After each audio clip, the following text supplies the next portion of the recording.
এক মাস ধরে চলবে মধু সংগ্রহের কাজ। প্রতি বছর বন দপ্তরের উদ্যোগে সুন্দরবনের জঙ্গল থেকে মধু সংগ্রহ করা হয়।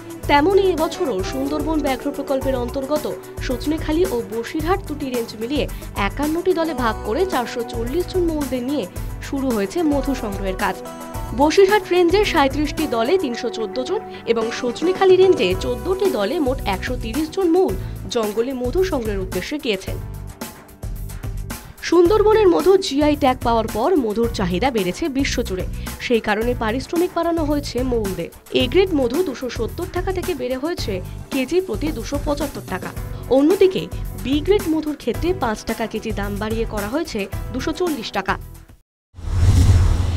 51 টিমস আছে আর 440 লোকজন মৌলিরা মধু সংকলন করার জন্য যাচ্ছেন। আমাদের জিআই ট্যাগ পাওয়ার পরে সুন্দরবনের মধুর নামটা পুরো ভারতবর্ষে আর বিদেশেও অনেকটা ভালোভাবে জুড়েছে। এর জন্য ভালো দাম ওদেরকে দেওয়ার একটা সুযোগ আমরা পেয়েছি। আর এই কারণে মধু সংকলনটা ঠিকভাবে আর সুপ্তভাবে করার জন্য ওদেরকে ট্রেনিং আজকে আর কাল পরশু দেওয়া হয়েছিল।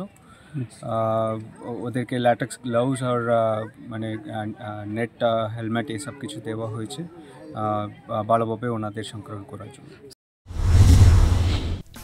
সরকারের তরফ থেকেও কোনো খামতি রাখা হয়নি। দেওয়া হয়েছে প্রশিক্ষণ, করা হয়েছে লাইফ ইন্স্যুরেন্স। সংগ্রহ করা মধু যাতে চোর ডাকাত বা জলদস্যুদের হাতে না যায় তার জন্য বিশেষ নজরদারির ব্যবস্থা করা হয়েছে। আমরা সবাইকে মানে আমাদের দপ্তর তরফ থেকে ইন্স্যুরেন্স করা হয়েছে, লাইফ ইন্স্যুরেন্স।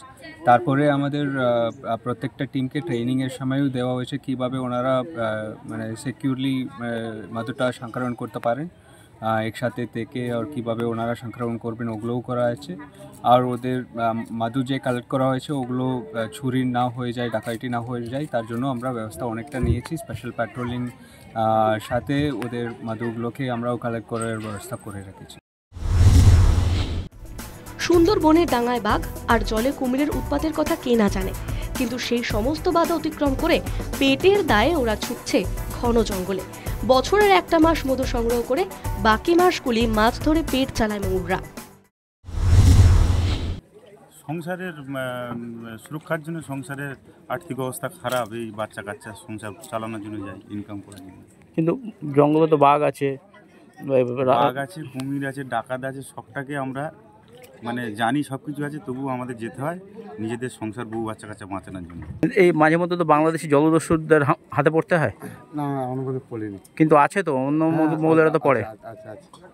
আপনাদের ভয় লাগে না? ভয় তো লাগে, কী করবো। নদীকে জঙ্গলে বাঘ আর এদিকে বাইরে জলদস্যু। এই 5টা থেকে আমাদের এখানে বিএসএফ আছে।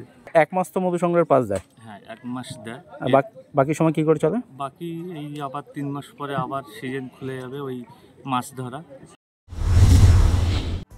স্বামীদের জঙ্গলে থাকার দিনগুলিতে স্ত্রীরা নির্দিষ্ট কিছু নিয়ম আচার পালন করেন।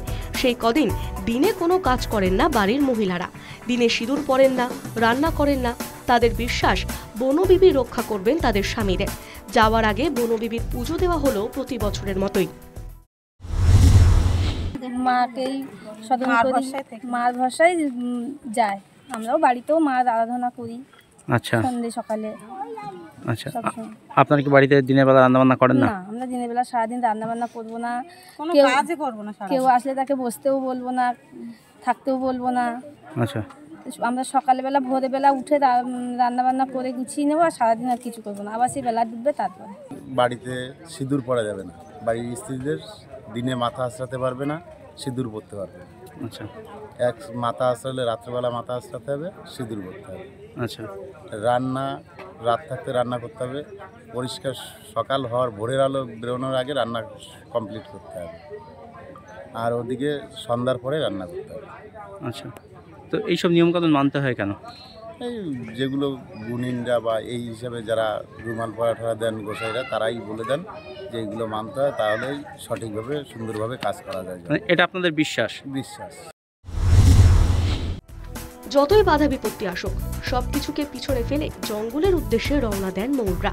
পেটের দায়, সংসারের জন্য বিপদ মাথায় নিয়ে চলতে হয়। যারা জঙ্গলে গেলেন তারা সবাই ফিরবেন কিনা এই নিশ্চয়তা নেই, তবুও সবকিছু জেনে জঙ্গলের গভীরে চললেন মৌলরা। News time.